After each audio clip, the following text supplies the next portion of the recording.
Hello again, everybody. Welcome back to the podcast Retro Life for You, movies of the 1980s. My name is Chris, host of the show, and with us this week is Mr. KS from Front Row Wrestling Podcast. I just love it when they say the word wrestling. Wrestling. So, Wrestling Podcast. How's it so going today? I'm fine. How about yourself? What's going on, man? It's a good day today. It's my second of my two off days, which is good in a sense and bad in a sense because tomorrow I got to get them go to work. So Well, at least I get the holiday off. So, I rub that one in. You know I don't. and I'm thinking about taking the next day off too. I don't know. I hate you. Make it a good 4 day Uh, weekend. hope it rain. I hope it rains on both days. I don't care if it rains or not. Don't make me no difference. Nah, I put in my time at that big blue store, so Put in your time at the big blue store. You got your fill of it. Now you taking your time now. I deserve to have a regular working schedule. I've earned it. Yes. Yes. And that's what I'm taking advantage of right now is a regular working schedule. 5 days on, 2 days off. Regular working schedule. I prefer the. Unfortunately, it's still at the big blue store. So that's the downside to it. That's what makes it irregular. They'll make it irregular. Speaking of irregular, we are going to do weird science this week. And I say irregular because it's just not possible to make a woman on the computer. Because if it was, we would have all done it already. No, unfortunately, you can't make one on a computer, but you can go on certain websites and design your own and have one shipped to you. I think they call that the single site in Russia or the Philippines or something where you can have them mailed No, order to you. no, I ain't talking about. I'm talking about fake women, like Oh, you're dolls, talking about the little robot dolls or something, or not really robots, but the big dolls or something. the little life size love dolls, whatever they call it. Yeah. Hey, do you know if Whatever floats I your boat. can whatever floats their boat? I guess. I mean, I guess on a positive side of that argument, they're always going to win the arguments because the other half can't really complain or argue with them. If people can identify as unicorns and other inanimate objects, you Yeah. can order you a woman and have her sit on your couch and put her in whatever position you want. It's, that's the Well, I've told you world about we me, live in. right? I've told you about me. I'm a big guy, right? I'm a fairly big guy. I'm not a huge guy, but I'm a fairly big guy. I like to say my stomach is fat. Okay, I'm a somewhat fat guy, but I identify as slim. Okay, so therefore I am translender. Wow. Okay. Anyways, back to weird science. I don't know. Speaking of weird, speaking of weird, I feel like I'm out of place. I should be sitting here with a bra on my head, but we are missing those, aren't we? I, Uh, I started to do that, but my wife, I don't think she would. it, it's Oh, funny you say it because on my other screen here, the trailer for Weird Science is now playing, and that as soon as you said you felt like you should have a bra on your head, the two of them were sitting there with the bra on their heads. It's like you were sitting there watching it with me or something. I don't even know, and I just watched it again. I've seen it. I don't know. I'm 46. I've probably seen it 46 times. Um, but I told you I like me personally, and this is why I like doing these retro shows with you. Um, I think I'm stuck in the 5 best years of my life were outside of the year I had kids and all that stuff. But Right. 1985 to 1990 was my Yeah. best. It was just my fun years, right? Right. Um, and I think as I go back and watch these old movies, I just go back to that time, and I'm like, yeah, that's cool. But I watch these movies, and I always have a different question every time I see them because I always recognize different every time I see them. Mhm. Like for example, why did they have to wear bras on their head? That's what I was about to say. Like, I don't. Was that ever explained? The reason they sat there with bras on their head? Like, I don't if they explained it, it was just for, the ambience or something, maybe. I don't know. I really want to know what the significance of that was. Like, why are you wearing a bra? Like, it's It bad. makes you It's bad enough you found some rat because they don't have sisters. I didn't see anybody with a sister. So where did doll baby come from? Had to be the moms, 'cause it was at not Wyatt, but what was the other kid's name? Gary. It had to be at Gary's house, so it had to be his mom's. Why is his mom playing with doll babies? I don't know. You don't see the parents until they come back from wherever they were at, right at the end of the movie. Right? She don't strike me as a woman that plays with doll babies. Not really. No. She don't play with much of anything, I don't think. Maybe they got them somewhere else altogether different and brought them in for I it. just again, you watch a movie so many times, You wonder. you wonder these things like, where did this come from? Why is this? I have the same question about several other movies, but then that'll get us completely way off topic if I bring them up. So I'll just leave that for the imagination, or I'll tell you later or something. The story, for those of you who may not have seen Weird Science, and I find out all the time that we do have some people who have not seen a certain movie and say, wow, that was actually a pretty good movie, or dude, that movie sucked. Well, whether you liked it or not, I mean, it was a fun movie to watch. So, but the storyline of it is two unpopular teenagers, Gary Wallace and Wyatt Donnelly, fail at all attempts to be accepted by their peers. Their desperation to be liked leads them to create a woman via the computer. Their living, breathing creation is a gorgeous woman named Lisa, whose purpose is to boost their confidence level by putting them into situations which require them to act like men. On their road to becoming accepted, they encounter many hilarious obstacles, which gives the movie an overall sense of silliness. And silliness that began to describe this movie. It's beyond silly. Yeah, it's good silly though. It is. It is. And It- this is of course, a John Hughes movie. Um, he was very big on Anthony Michael Hall. I'm getting that. Anthony Michael Hall and what was the little redheaded girl's name? Molly Ringwald. Yeah. He was really big on both of them. So I more power to him, though. I mean, I got no problem with Anthony Michael Hall in the movies he had in the 80s. Wasn't a huge Molly Ringwald fan. I mean, she had a couple of good movies, though. My aunt, I told you I have an aunt that just loves those 80s movies, and she doesn't like a lot of female actresses, but she's real cool with Molly Ringwald. So she likes everything she was in. She's had some, like I said, she's had some good stuff. I'm not going to deny that. She's not one of my favorites out there. But this movie came out August 2nd, 1985. So there's your time frame, 85 to 90. Like you said, some great years for movies. Now, 83 and 84 are some great movies as well. But I think me and Travis was talking a few weeks back, 85 through 87, 85, 86, 87. That 3-year stretch had some awesome movies during that time. And as a 7 or 8-year-old, seeing these crazy looking movies, you're not old enough to know that it's ludicrous, but you're not young enough to be, too insulted by your intelligence. So it was good. It was Right. like those between 1985 and 1990, my best 5 years, bro. Like, yeah, movies, music. I mean, I get it. 85. I was I was 7, 8 years old. So I want to say in 85, I was in the 7th grade, probably, because in 9th grade was 87. I turned. So 85 through 90 was pretty much some good years. That was my high school years. I graduated in 91. Okay, I graduated in 95. So there we go. I had some, like I said, pretty good years between then. So 85, I turned 8 that year. But I keep forgetting Travis was born in 1980. So I'll be like, "Did you see this movie in the theater?" He goes, "I was 4. I was 5. I was 4. I was 7. No, I didn't see it in the theater. I probably saw it on cable a few years later."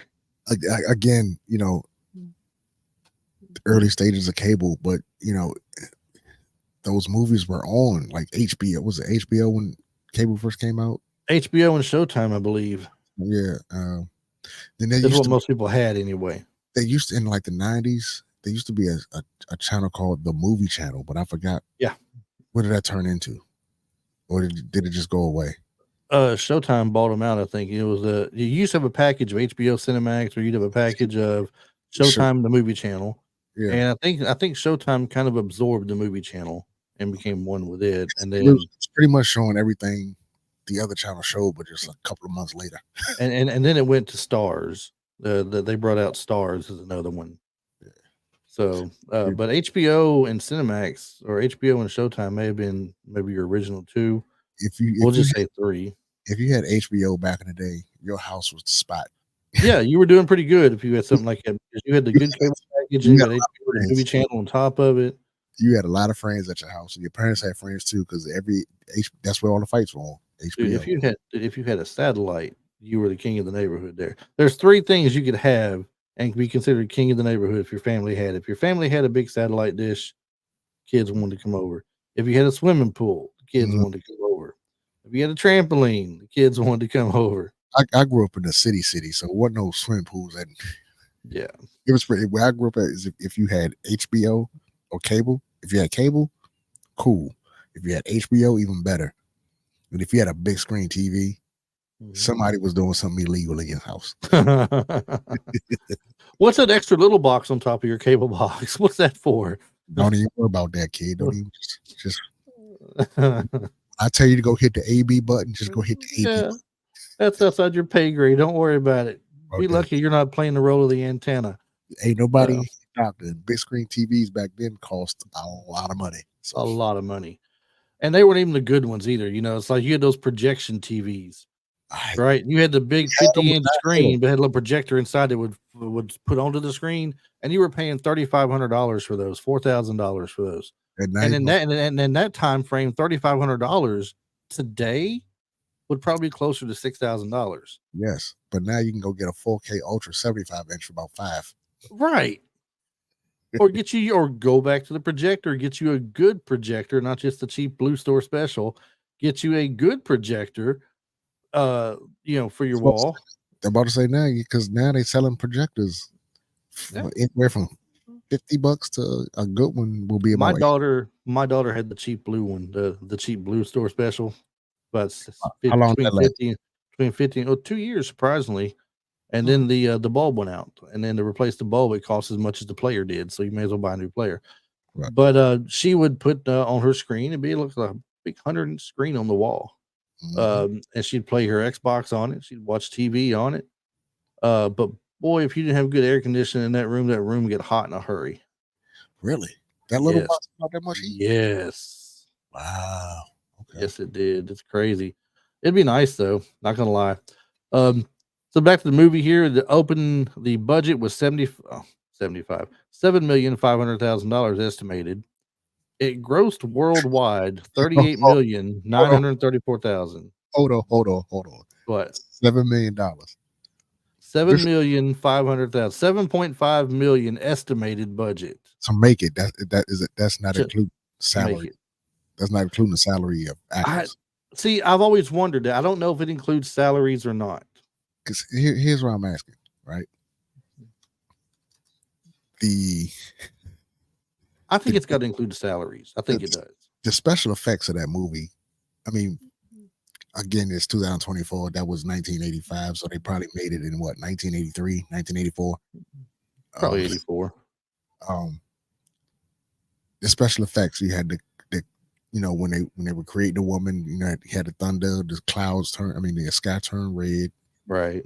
You had the missile coming about the floor. You had the foggy room she walked out of.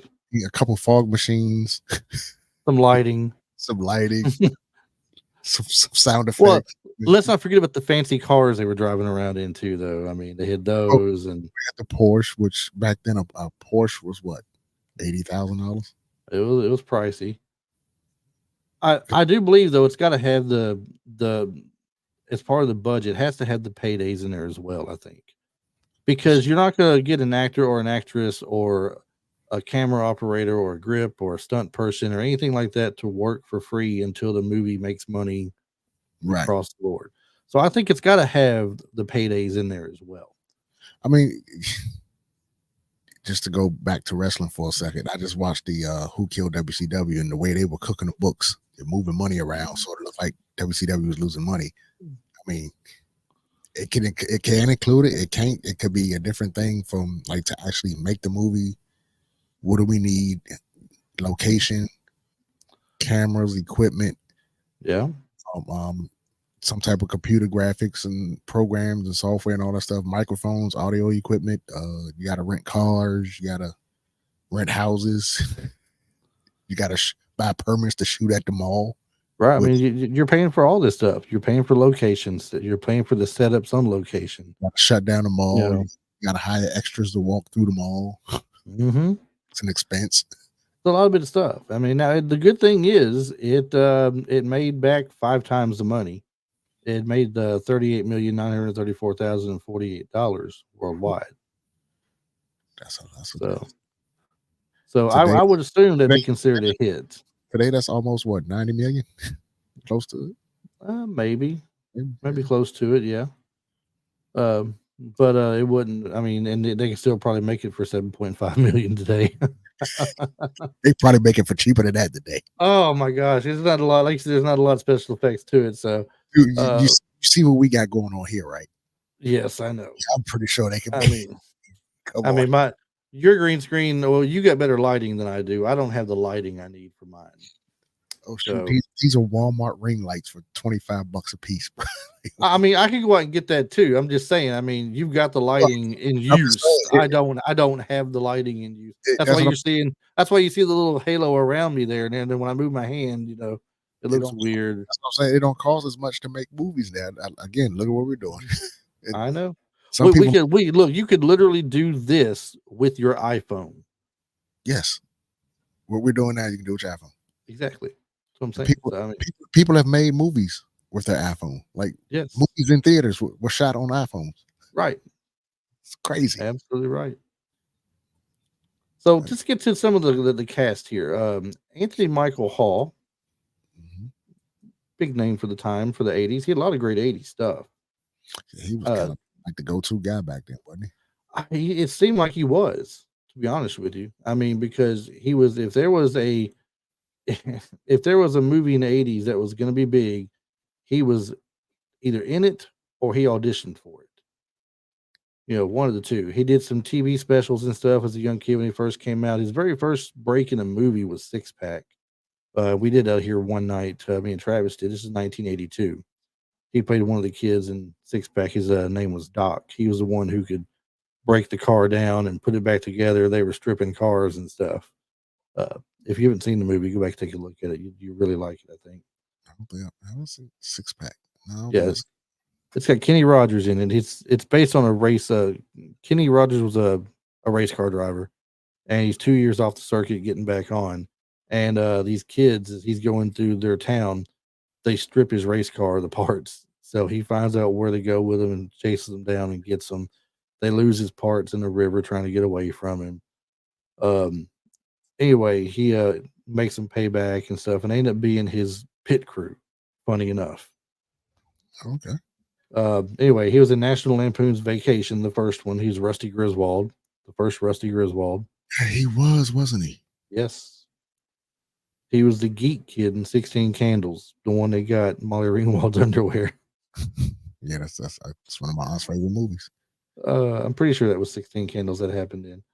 The Breakfast Club, great movie. Probably one of the greatest 80s movies, The Breakfast Club. Mm-hmm. And of course, Weird Science we're doing now. In a movie called Out of Bounds, I've seen it. It was pretty decent. It was kind of outside of the character of the most movies he had done, but it wasn't that bad. I don't think I remember that one. He did Johnny Be Good, where he's a football player. Remember Johnny Be Good?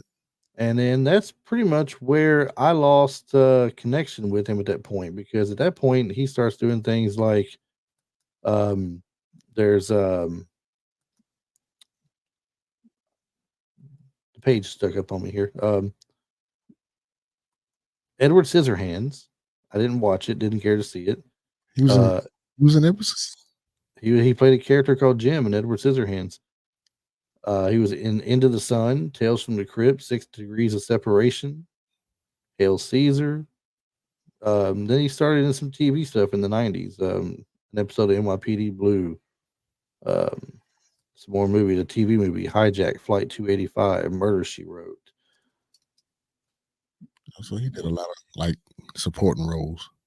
Yeah, he had a supporting role in the movie Trojan War as a bus driver. Now, that was kind of a funny movie. I have to give that one credit, but it's not like he was star of it. I think that's kind of know how when you know your career is kind of on the downside. I mean, but at the same time, though, it could be that he was able to pick and choose what he wanted to do as well, though. Yeah, that too. Or he just took what was available. Because I mean, I'm looking at some of these things. A Touch of Hope TV movie, The Hunger TV series. Then there's some movies I never heard of: Happy Accidents, Revenge, The Photographer, The Caveman's Valentine. He was in Freddy Got Fingered. I never watched it, but I know the movie. The TV Oh, movie 61 looks like a baseball movie. Um, he played the role of Mutt Lang, producer in the Def Leppard story Hysteria. That's a TV movie. there's a name for you, Mutt Lang. Yeah, he did a lot of work with the bands like that back in the 80s. And then to me, I don't think he really got really known a lot again or talked about a whole lot again until he started doing the TV version of what was that movie called? It had Christopher Walken in it. A TV movie? There was a TV series, rather, a TV series that he did that Christopher Walken had a movie out of in the 80s. Hmm. Yeah, I can't think of that one. And I'm looking for it, and I can't find it. Oh, The Dead Zone. The Dead Zone. He was in for 5 years, 81 episodes in The Dead Zone. Let's see. Let's see. So, I mean, otherwise, bits and pieces, nothing, really big. Now, you want to talk about somebody who did even less than him? Not that Anthony Michael Hall did little; he did a lot. Did a whole But lot, yeah. talk about somebody who did not spend their life in the business, and that is the guy that played his friend, Oh wow. played by Ilan Mitchell-Smith, and he does not have. I don't remember him in a whole lot of anything. Man, in '83 he started. He was played just a little small part. It just says young Daniel. The movie was called Daniel. Then in '84 was The Wildlife, and '84 also was a TV movie. Had to Be the Perfect Person in 3 days. Then he landed the role of Wyatt in Weird Science, and then he's back to TV on The Equalizer. Then he gets Journey to the Center of the Earth in '88. I've heard of, Um, I've heard people have told me some of the people on the higher intelligent uh, side of my friends. Like, you've never seen that? No. yeah, there's several. I think there's two versions of Journey to the Center of the Earth. There's one that's got Brendan Fraser in it. I don't think this one's it though. Yeah, it doesn't look like. Um, a movie in '88 called The Chocolate War. In '89, Identity Crisis. He was in 27 episodes of Superboy, a TV series from '89 to '91. Yeah, Um, the only reason I know Silk Stockings is because it came on right after Monday Night Raw when it first started. yeah, It's the only reason I know Silk Stockings. Silk Stockings, Axe Cop, and the Goldbergs. So And he you went from '91, Silk Stockings, from '91 to 2015. He did nothing in the industry, nothing in the business. He came back for one episode in 2015 for Axe Cop, so I whatever wonder that is. he couldn't have made all that money off Weird Science and just lived that long. Like he had to. No, Well, he he's a did. professor at a college these days. Ah, that'll do it. So I'm sure he was a professor at a college during the time frame he wasn't working there. Do you think he's using Weird Science depending on what he's a professor of? If only it was science he was teaching, I that'd about to be say, even better. would you But think it's he's using Weird Science as a reference point?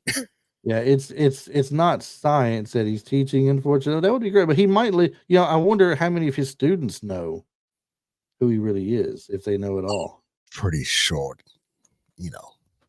Even the most humblest person has told somebody they were, one of the greatest. Well, not the greatest, but one of those kind of. Is it a cult? Is Weird Science a cult classic? I would say it is. I feel like it is. It made some decent money at the movies, made 5 times its budget, but when it hit VHS, just like Big Trouble in Little China or Oh, oh, or like Bloodsport we were talking last night. I mean, it took off with a whole life of its own for rentals and owning VHS tapes and everything. I would imagine if you grew up around the era we did, like I said, these movies were on heavy rotation on HBO and Cinemax. Yeah. 'Cause And what that's he does that's why I came is across. what this guy does now is he is an assistant professor of English at Angelo State University in San Angelo, Texas. Okay, That's what it says here on his IMDb. I don't know what I've never heard of that college. And what is he a professor of? Assistant professor of? English. You speak the English? I mean, if you can speak it, you should be able to teach it. I'm assuming. I'm assuming, yeah. I mean, and in Texas, maybe he has to teach English because a lot of people who live in Texas may not be 100% let's just say they English speaking. let's just say they know where the Rio Grande is. Yes. Or they're very nimble and can climb a fence wall. So now I feel like I'm talking to my other co-host. I'm just saying. You started it. Let's get. You made reference to the Rio Grande. Hey, let's go from Wyatt to his brother Chet. Oh my God. Chet was played by Bill Paxton. Unfortunately, Bill Paxton has passed away. He's not with us any longer. R.I.P. But he played the ultimate bully brother, did he not? He played a bully, but he wasn't. I didn't. The more I watched that movie, I don't look at it because he didn't really beat up his brother. No, he just. I mean, he extorted money from him. He threatened him. Yeah, he did all kinds of stuff like that to him. But he was. I kind of wanted to fight him. Dude, you just being a jerk for being a jerk. Right. You just want to smack him one good time. He went into the military, or he went to military school. Chet. Yeah, when I think Chet was in like the reserves or something like that. I believe it was something to do with that. But yeah, dude, look, I'm looking at the trailer. now, grown up Mr. KS loves a woman with a little meat on her bones. Kid Mr. KS was all about the woman they created. All about some Lisa. That man, buddy. As they say down in Texas, boy howdy. Boy howdy. Should we talk about some of the movies that Paxton did real quick? Just toss a few out there. Yeah, I might be a little bit surprised to see what else he was in, because this is pretty much, I think I remember him in something else. I mean, he was in he had some bit parts in other movies. Like he was in Stripes for a little bit. He had a bit part in the Terminator. He was one of the people in the Terminator that got his stuff taken from him, like his sunglasses or something. Okay. One of the bikers. He's listed as punk leader is what it says. Okay. He was in a bit part of Commando as well. When Schwarzenegger and Radon Chong are flying across the water to the island, he's the guy who's operating, and he's saying, identify yourself. You're flying over whatever zone, you will be shot down. Acknowledge. And they turned him off. That was him doing that there. He was in Aliens as Private Hudson. That was the second movie for Aliens. I don't know if he was in the first movie, Alien, or not. Let's see if he was. I don't think, no, he wasn't in Alien. He was in the part 2 of Aliens. Okay. Next of Kin with Patrick Swayze and Liam Neeson. He was the brother Gerald that got killed. They went to go investigate. He's got a long list of movies. He does, man. I'm just skipping over a bunch of them. Navy SEALs, Predator 2. He was one of the cops in Predator 2. Trespass. I remember the soundtrack. I had the soundtrack to that movie. You had the soundtrack to Trespass? I had the soundtrack to Trespass, man. Wow. Okay. It was good. I'm learning something new about you every day. Hey, just don't be hating on me, man. This was 1992. Okay, I just got out of high school. I was expanding my horizons a little bit, Now, Trespass had some good music on there, though. Yeah, it had a couple good songs. Yeah. Tombstone. He was Morgan Earp, one of the Earp brothers. Did I see Tombstone? I think Please. that's one of the movies I probably just seen once. Oh, please tell me you've seen Tombstone. I think I seen it once. It's about the shootout at the OK Corral. Wyatt Earp. I know what it's about. I seen it. I think I seen it like right when it came to DVD. Somebody had it. We was watching it. Man, he did True Lies. He played the car salesman who was acting like he was he acted like he was a spy. If you scroll up a little, you're gonna see something that catches your eye. Is it Twister? Keep going up. Titanic. Go up a little bit more. WWE SmackDown TV series. When was he on SmackDown? I don't know, but it's under his name, Bill Paxton. Was he just like was he in the audience or something? And they tagged him on air? I don't know. Why would that be in your IMDb though? That's a good question. Man, it doesn't say what he did. They don't have like. No, it's not. It just says his name listed. That's what I'm saying. Maybe he was in the audience or something, which is a weird thing to do. I mean, because no, if he's listed if he got an IMDb credit, he did something. I don't know what he did, man. Was he an extra that got beat up or something? Or?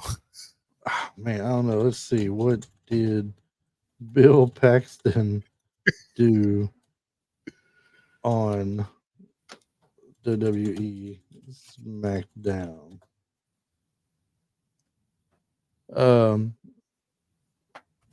Let's see here. There is something here where somebody is asking. Let's see if this is what this is or not. No, it's not.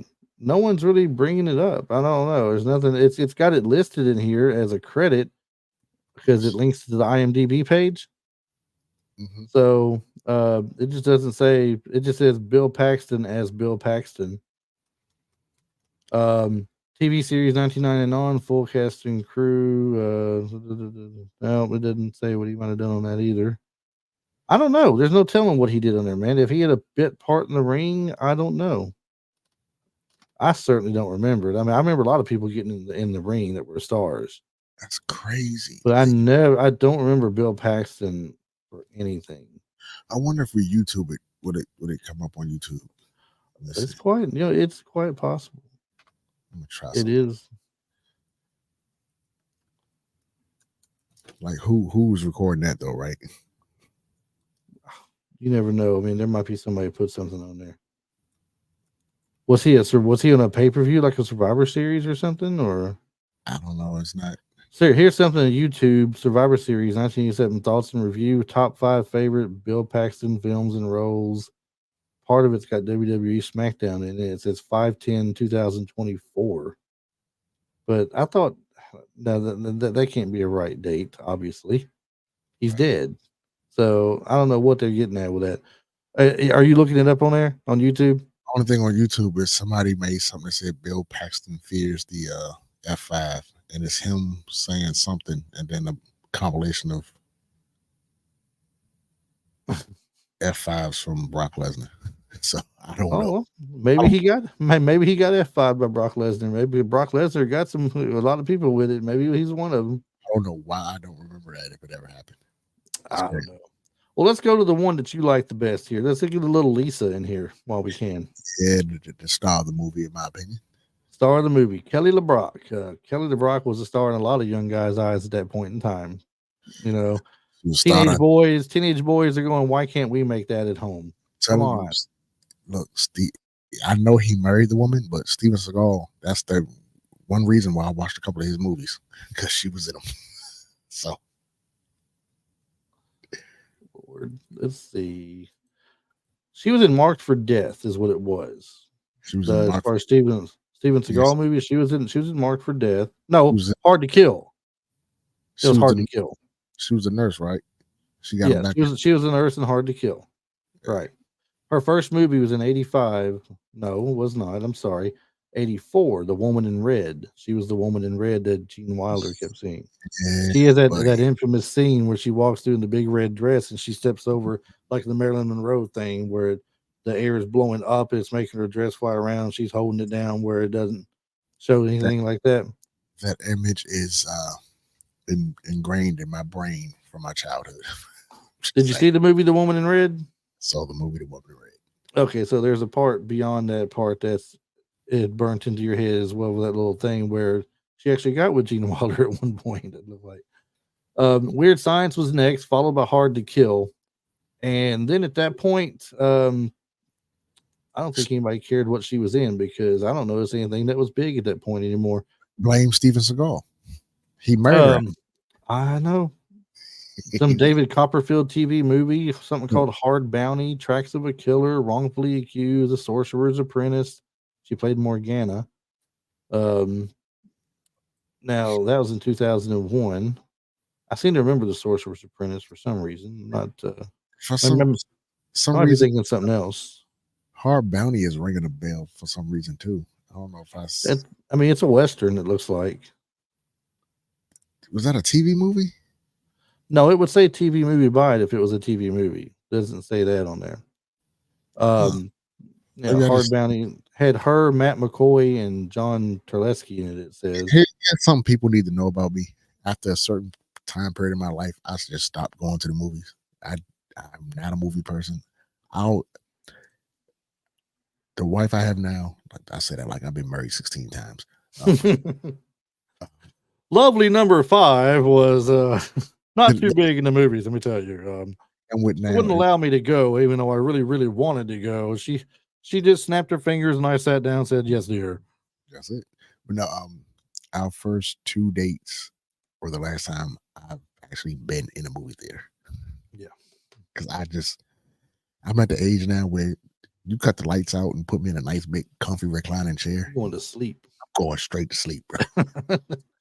Can I tell you how many nights I have been in my room at this very chair I'm in right now on my computer, just looking for stuff for the podcast, maybe doing some research or editing or playing or World of Warcraft or something, right? Just to pass my time away. How many times I have fallen asleep? I would just say, okay, just for a minute. Oh, and I'm out. Okay, it didn't take long, you know. I have a reclining chair with a massager in it, the full body massager thing in it. Yeah, yeah, right here in the studio, and I'll go right to sleep. But no, what I was saying was, I see a lot of movies. Either I watch them, with family or something like that, or like I said, I'll come down here and I'll be doing some work, some music or something with the podcast, or just scroll on the internet, and I got an old movie on it. That's how I see a lot of these older movies from, especially the ones you review. I catch them, on whatever streaming app, because I can't watch anything. Like a lot of the stuff that comes out now, it's not that good, bro. It's really not. And I try to explain this to people all the time when they're like, why don't you watch the originals that Netflix and Hulu and stuff put out? I said, look, Hulu put out a good one called Prey. I loved it. I watched it. It was great. Netflix had one with what's the guy's name that plays Thor? Chris something or other, isn't it? Or you talking about superhero movies? I don't watch those. I haven't watched them. Well, anyway, there's the guy that plays Thor. He had a movie where he was a guy who was extracting somebody from another country. It was a fair movie. There's the point is there's been some good movies on these places, all right, but the TV shows and movies that come out on these things for the most part are just not as good as what they used to be, and it's not what I like. It's not my cup of tea. I do watch some of the TV shows like FBI and NCIS and Blue Bloods and some things like this. All right, I'll watch SWAT every now and then. But there's hardly anything out there as a sitcom that I'll watch anymore. We were talking before the show, like I watch Big Bang Theory and Young Sheldon and all that stuff. But yeah, like, if I come down here and do, it's nothing for me to cut on Pluto or whatever or Tubi or something. I'll throw on. They have a Happy Days channel, bro. Yes, Pluto. Pluto has channels. I will watch the A-Team back to back to back to back to back to back. I'll sit there and watch the one day I came in here and I think I'd watched at least 2 or 3 seasons straight. Because I mean, I didn't physically sit here and watch it. Like, it was just on my TV because I was down here. Right. Just I mean, and like you said, Happy Days channel. They got one that shows nothing but Andy Griffith for a while. They got one that shows nothing but Cheers or Night Court or Three's Company or whatever at the time. And then they'll alternate it every now and then, change it like A-Team alternates with Knight Rider and something else sometimes. might I be tell Miami her all Vice. the time, like if because she watches the stories and she watches all those love and this and love after that and all these her and my 18-year-old daughter, they watch those shows. But Yeah. dude, me by myself, I would have the only streaming service I would probably have is Sling TV, and that's for wrestling and sports or whatever. But be on Pluto, just I don't because again I'm not watching none of this new stuff. Yeah. Let's throw some of these names out here that were supporting for the movie. We had the two girls, Deb and Hilly. Deb was played by Suzanne Snyder, who was pretty well known before that for being in the Killer Clowns from Outer Space, I think it was. I didn't know that was her, Yes, that's her, so the blonde. I'm not used to her as I didn't I didn't put it together that young her and old her the same person. Like I Yeah, didn't. that is her. She looks so different. I know. She does look well. She looks a little different. I mean, in the face, she's still the same. I think she's got a little age on her, but I mean, it's not that bad. Now, the girl Judy Aronson, while she's equally in years, but she doesn't look like she's aged hardly at all. If you look at her face, so she played Hilly. She has She's been in other things like American Ninja. She was in Friday the 13th Part 4, final chapter. She was a girl on the raft out on the lake that got killed. she was in Hannibal. Hmm? She was in Hannibal. If it says so, I'm not looking at that part right now, but I know. I mean, I know. I'm saying she was. I'm just not. it may not have been a huge part or anything. I don't know how much actual acting she does these days. Hannibal came out in 2001 though. So Well, she's still it's around. just, it's just funny to me. Like I mean, again, I follow her and Suzanne Snyder both on Instagram, and anybody that does 80s stuff, if they're on there, I try to get them. you watch. I've been work I've been working my way and trying to get them on the show. The last time I asked Judy Aronson, she had too many Comic Cons listed planned out for last summer and had to respectfully decline. But I'm still working at her. I'm gonna get her on one of these days. You watch. It's just funny you watch, especially with movies like this. Where they're kids or young adults, and then you don't hear about them or realize that something you've seen 20 years later they're in that too, and it's the same person. You didn't even like. Yeah. That's tripping me out right now. Okay, Diane Franklin. We had her on the show, if you remember. Got to Mhm. interview her. Uh, you might remember her, Last American Virgin, or the Better Off Dead, because those were two of her biggest roles back in the early '80s. Mhm. But a lot of people don't remember she's one of the babes from the original Bill and Ted's Excellent Adventure. She's one of the princesses. See, that's a mind trip See, because a you lot of people don't realize that. because you don't again you see these like a perfect example. Weird Science came out 85. They were what at the time probably what 20 something Oh, yeah, I'm sure. if they were that old I'm sure.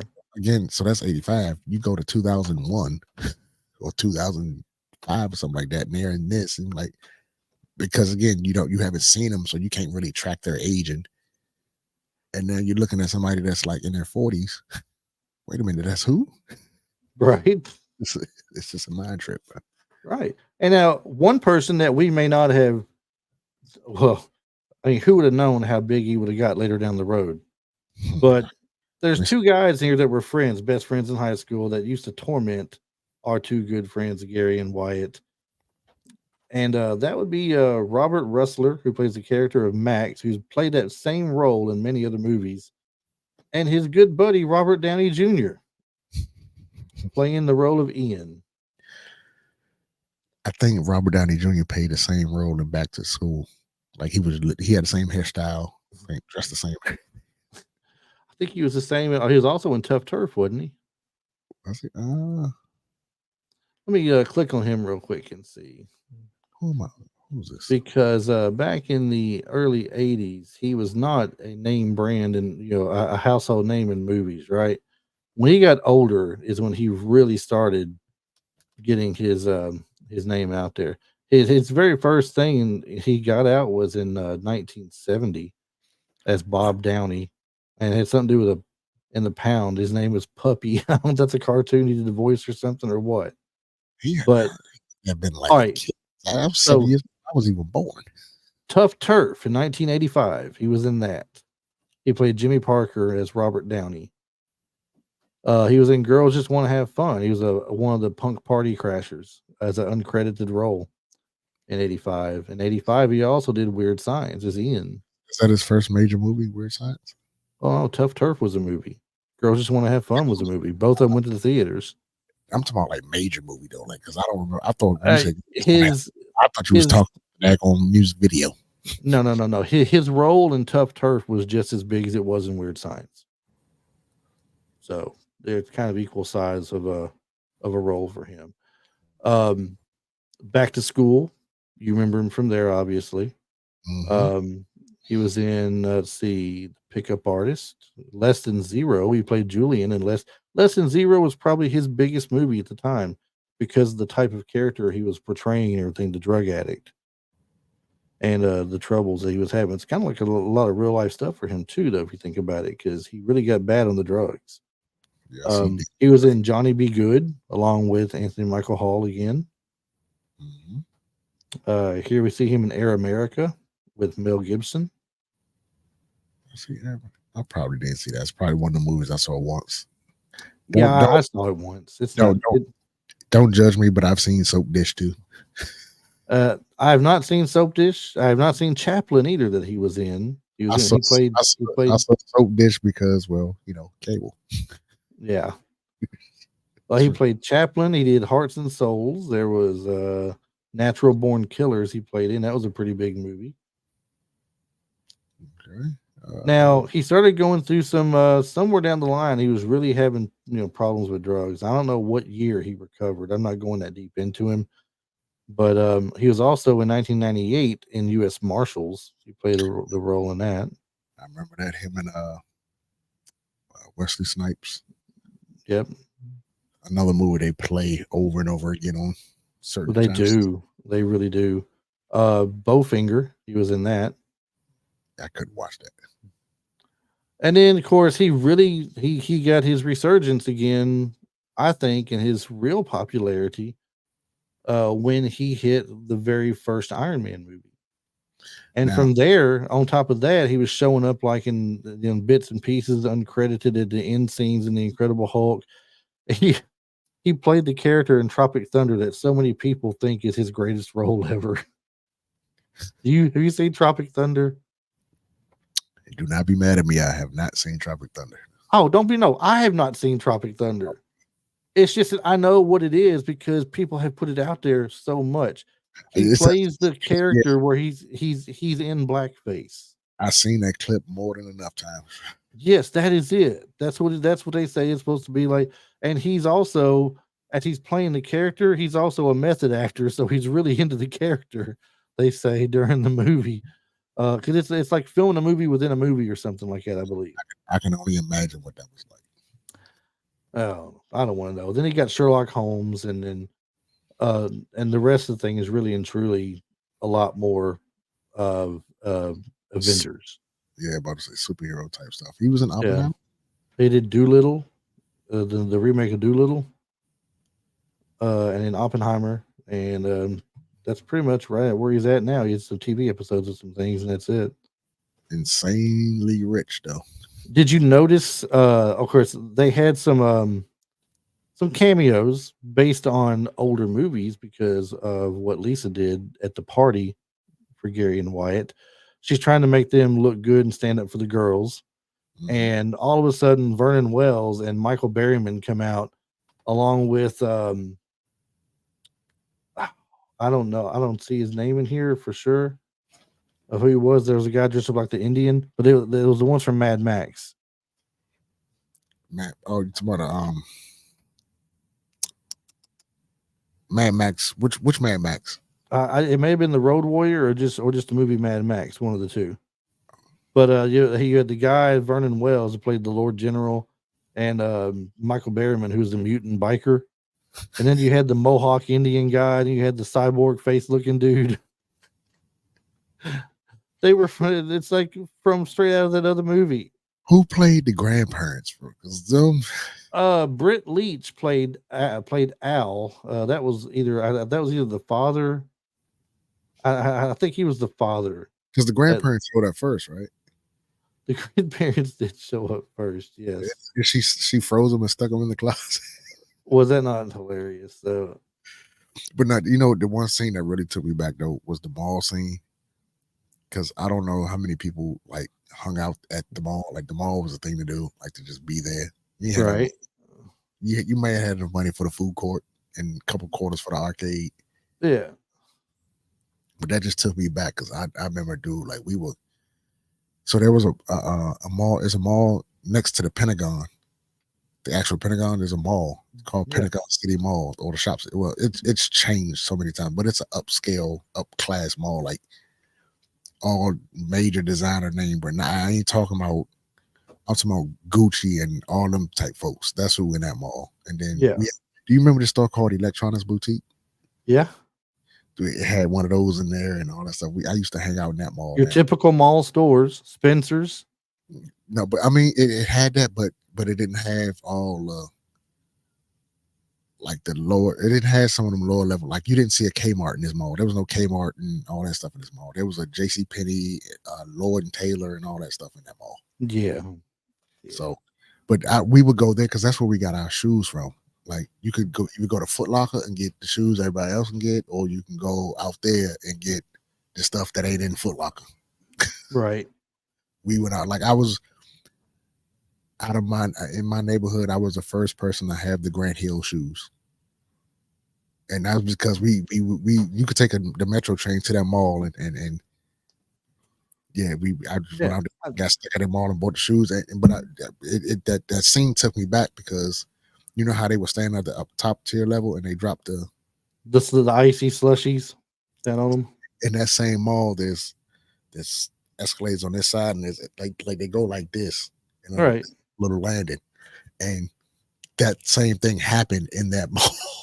Like I seen it happen. I'm going up the escalator and I could see it falling down. No. Yes.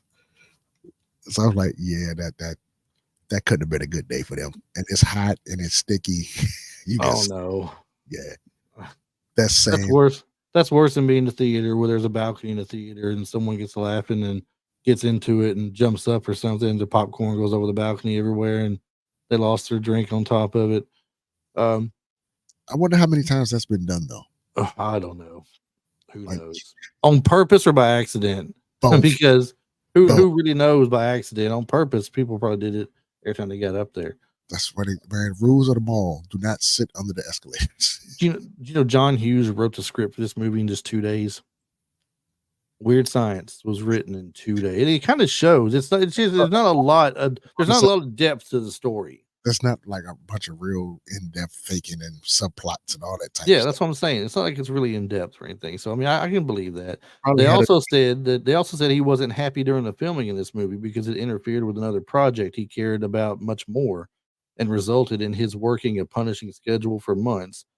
But he agreed to direct it because Universal gave him a deal where he could also direct a more valued project if he started this one first.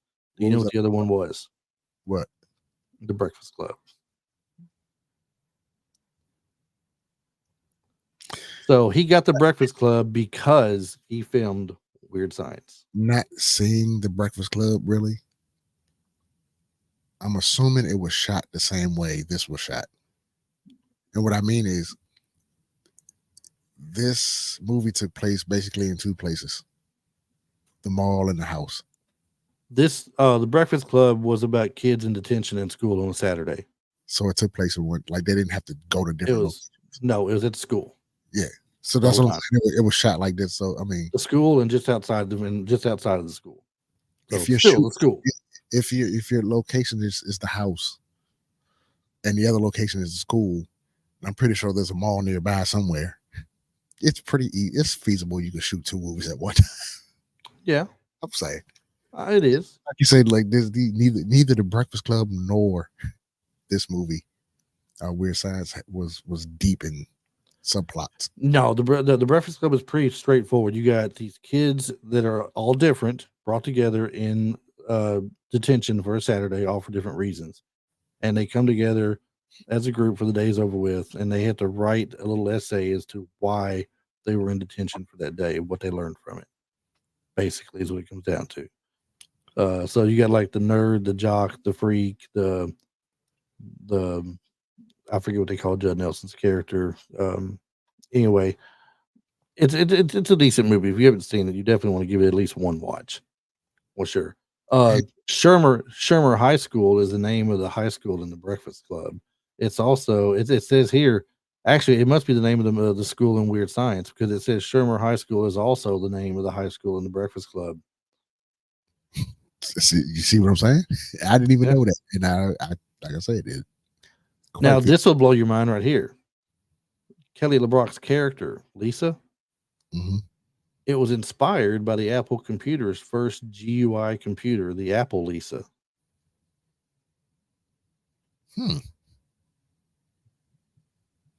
That's And if anybody's wondering what GUI is, it's graphical user interface. I don't know. Most everybody should know that, but just in case. if you're a fan of this podcast, you probably knew that.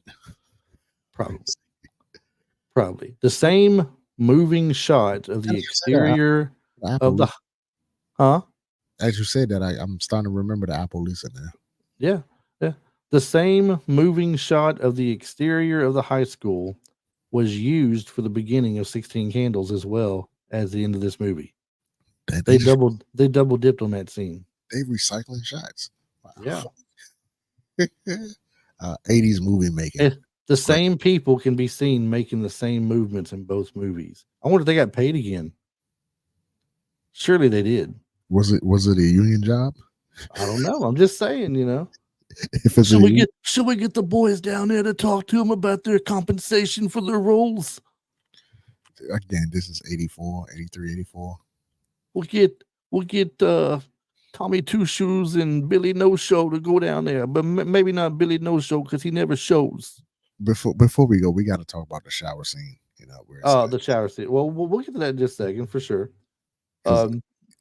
Yeah, we got to get to that one because it's one of the highlight the main things in the movie where she's trying to quote unquote make men out of them, by putting them in adult situations. It's a very, very weird way.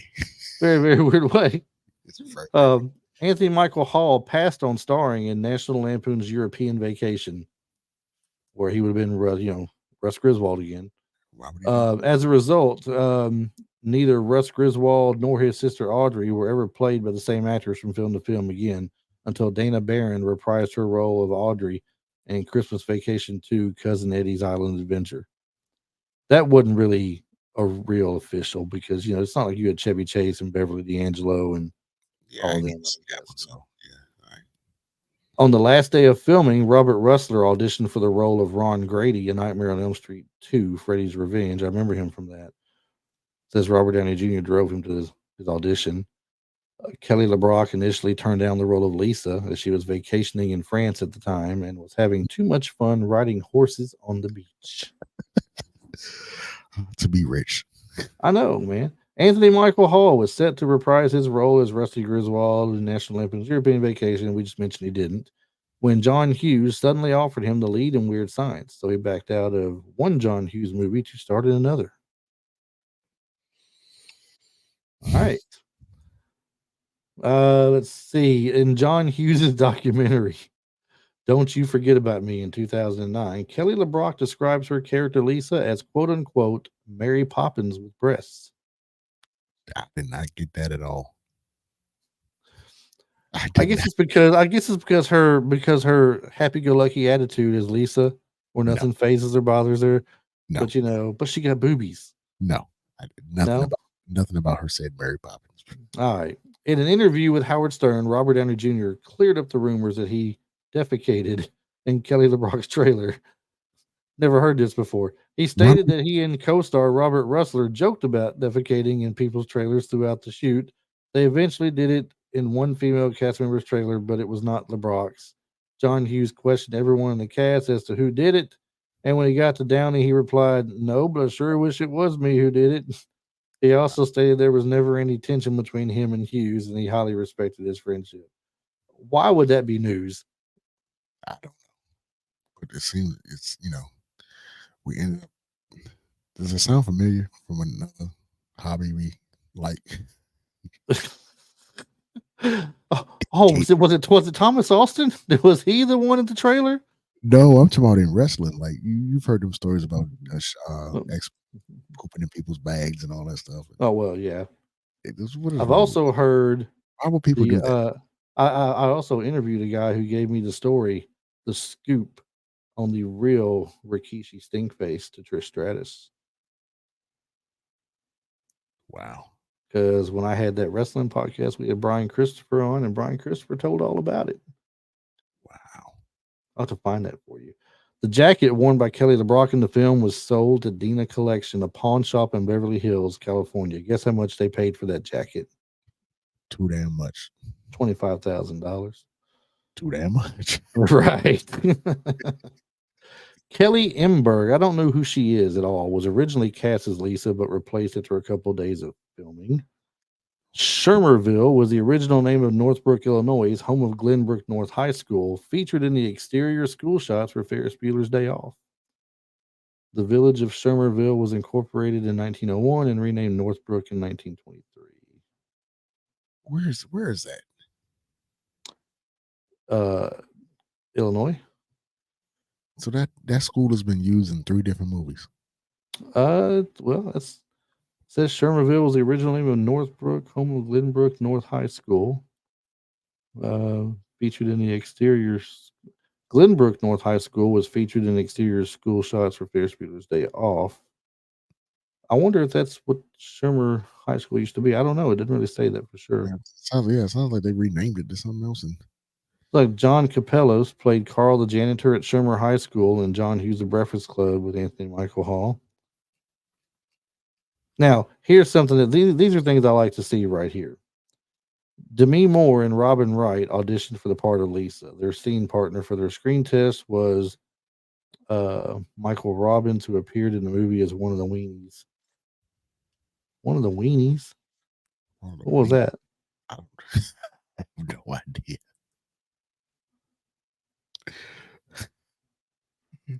Oh, man, the things you learn when you read these things, man. These are the trivia things in the movie. I'm telling you, they put these things in here.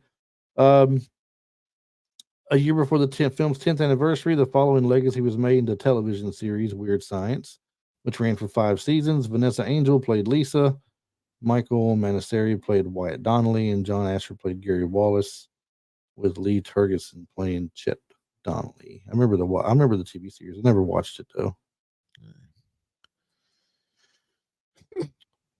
The Weenies. They were friends of the 2 boys. It's got it right here. There are 5 actors named in the credits as the Weenies. Wallace Langham, who was Art, was also a Weenie. They were multiple scene shots with these characters who were buds of Gary and Wyatt.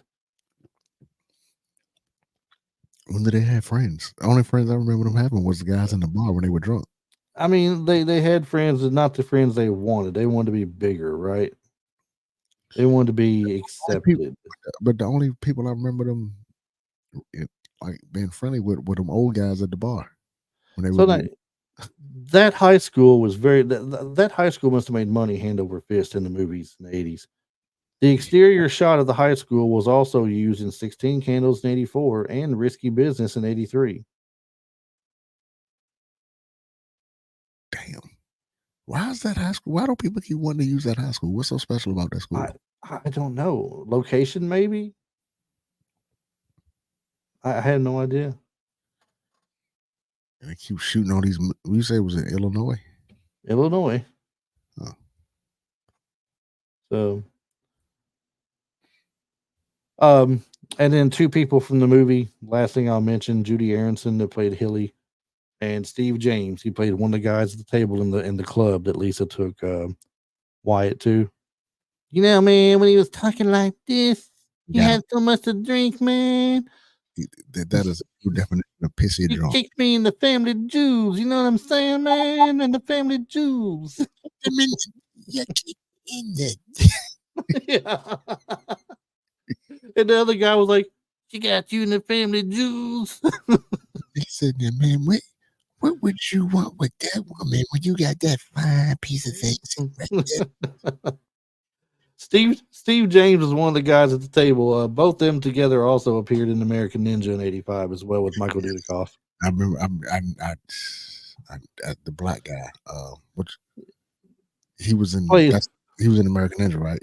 yeah, his name is Steve James is his name. His character was Jackson. Now was he in Best of the Best too? Remember the series of movies Best of the If Best? he was in, he may have been in Best of the Best too. I don't recall. It's off the top of my head. I know he was in Avenging Force with Michael Dudikoff. He was in. He may have been in Delta Force. I'm not sure. I think He he was was. the exterminator or Terminator or something. Not Terminator, but the exterminator or something like that. I think it was considered to be like one of the later what do they call them, black exploitation films. I think it was labeled as one of those. He'd wear a motorcycle helmet with tinted glass. You couldn't see his face, and would anyway. I just remember him being in them karate again. If you had cable in the 80s, you saw Best of the Best. You saw American Ninja, American Ninja 2, American Ninja 3. which is pretty much all the same damn. He wasn't in 4 though. He had enough by the time 4 got around. God, I miss the 80s, bro. You could just get away with anything. Let's just make the same movie over and over again. So let's jump on favorite scenes real quick here, because I know where you're going with it. So favorite scene from the movie, or most memorable scene from the movie for you? I would have to be and not in any particular order, when she first came out the bathroom, when they first created her. What do you little devils want to do next? The shower scene. When who was she with? She was when they were trying to the two guys, Robert Downey Jr.'s character, him and his friend were trying to talk to her, and they were just flabbergasted that, because she was saying like, yeah, they can do whatever they want with me. I belong to them, and they were like, what? Those two? So yeah, that was my and when they were in the bathroom, and the two girls they really wanted came in there, and they thought they were going to hook up with them, but it was two other girls. What was it about the shower scene you wanted to bring up? I'm trying to figure out why they were in there with shoes on. Because they were nerdy and they were scared. They didn't know what to do. They had this great looking woman in the shower with them, right? And they're in there with their shirts off, but the rest of their clothes on. Yeah, I'm like, what are you doing? And Yeah, why she's like, did she the tells kids? them later on, if you remember, she says that she goes, next time, try it with your clothes off. Could she not do anything? Well, could they not do anything without each other? Because they were like, again, every time they were in the bathroom, they were together. Like, I don't know. Who knows? it's a little. I don't know. I'm really not sure. I think my favorite scene was probably the bar scene where he's talking about, and he's in that high pitched voice because he's drunk and stuff, and Mm-hmm. it's or she's I think before they do that, she's with him at his parents' house, explaining to his mom and dad they're gonna party later. Sex, drugs, rock and roll, the basics. When she went off on the grandparents, Yeah. that was pretty funny when they were leaving the mall, and he pulled up in the Porsche to pick her up, and they didn't realize she was with them at first until they pulled up in that Porsche. Yeah. It's like, God, classic. But this was a good movie. It's like I said, it's one of those movies that when you just think about back in the day, the 80s. It was just one of those movies. There was really nothing spectacular about this movie It's just a fun movie. Except for just Kelly LeBrock. It's the fun part of the movie. It's like an episode we had a couple weeks ago where we did License to Drive. It's just a fun movie. It's a fun movie.